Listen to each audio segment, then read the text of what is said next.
నమస్తే, నేను Sanjana. Welcome to 99 TV automobiles.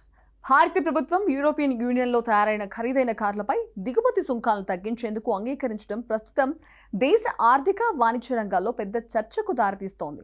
ముఖ్యంగా 15,000 యూరోల కంటే ఎక్కువ ధర ఉన్న కార్లపైనే ఈ సుంకాల తగ్గింపు వర్తించే అవకాశం ఉందని రాయిటర్స్ పేర్కొంది. ప్రస్తుతం ఈ కార్లపై భారత్ విధిస్తున్న దిగుమతి సుంకాలు చాలా ఎక్కువగా ఉన్నాయి. కొన్ని సందర్భాల్లో ఇవి 100% దాటుతూ 110% వరకు కూడా ఉంటున్నాయి. దీనివల్ల యూరోప్లో తయారైన కార్లు భారత మార్కెట్లో అత్యంత ఖరీదైనవిగా మారుతున్నాయి. ఇప్పుడు ప్రస్తుతం తీసుకుంటున్న తాజా నిర్ణయం ప్రకారం మొదటి దశలో ఈ దిగుమతి సుంకాలను 40% వరకు తగ్గించే అవకాశం ఉంది. ఇదే అమల్లోకి వస్తే యూరోపియన్ లగ్జరీ కార్ల ధరలు కొంతమేర తగ్గే అవకాశం కనిపిస్తోంది. అంతేకాదు, దీర్ఘకాలిక ప్రణాళికలో భాగంగా ఈ సుంకాలను క్రమంగా 10% వరకు తీసుకురావాలనే ఆలోచన కూడా ఉన్నట్లు సమాచారం. ఇది భారత్ యూరోపియన్ యూనియన్ మధ్య వాణిజ్య సంబంధాలను మరింత బలోపేతం చేసే కీలక అడుగుగా భావిస్తున్నారు. భారత్ ప్రస్తుతం ప్రపంచంలోనే అతిపెద్ద ఆటోమొబైల్ మార్కెట్లలో ఒకటిగా ఎదుగుతోంది.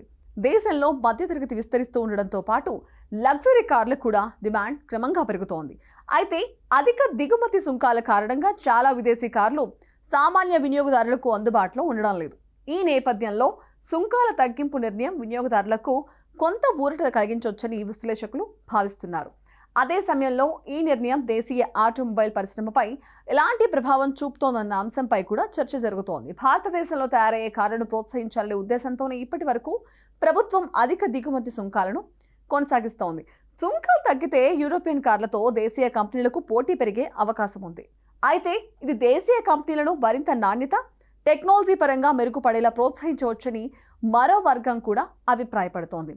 ఈ ప్రతిపాదన ఇంకా అధికారికంగా ప్రకటించబడలేదు. దీనికి భారత ప్రభుత్వం మాత్రమే కాకుండా యూరోపియన్ యూనియన్ కూడా అధికారికంగా ఆమోదం తెలపాల్సి ఉంటుంది. రెండు పక్షాల మధ్య ఒప్పందం కుదిరిన తర్వాతే ఈ సుంకాల తగ్గింపులో అమల్లోకి వచ్చే అవకాశం ఉంది.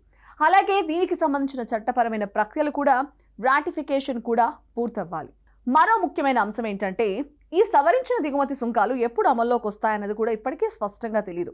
ఇది నెలలో అమలవుతుందా లేక సంవత్సరాలు పడుతుందా అన్న దానిపై కూడా ఇంకా స్పష్టత రావాల్సి ఉంది. అయితే భారత్ యూరోపియన్ యూనియన్ మధ్య కొనసాగుతున్న వాణిజ్య చర్చల్లో ఇదొక కీలక అంశంగా మారిందని కూడా చెప్పొచ్చు. మొత్తంగా చూస్తే యూరోపియన్ యూనియన్లో తయారైన ఖరీదైన కార్లపై దిగుమతి సుంకాల తగ్గింపు ప్రతిపాదన భారత మార్కెట్కు, వినియోగదారులకు, అలాగే దేశీయ పరిశ్రమకు కూడా కీలక మార్పులు తీసుకురావచ్చని కూడా అంచనా ఇస్తున్నారు. ఇక అధికారిక ప్రకటన వెలువడిన తర్వాతే ఈ నిర్ణయం వాస్తవంగా ఎంతవరకు ప్రభావం చూపుతుందో స్పష్టత వచ్చే అవకాశం ఉంది.